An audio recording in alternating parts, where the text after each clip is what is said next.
AC Indrajit நாசுக்காக மூடியிருந்த அறைக்கதவை தட்டினார்.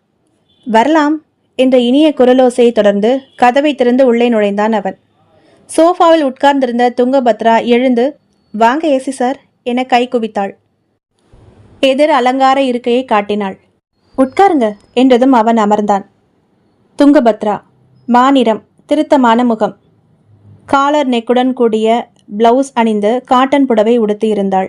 தினமும் ஜிம்முக்கு போகிறவள் என்பது உடலின் கச்சிதமான அமைப்பிலிருந்து தெரிந்தது.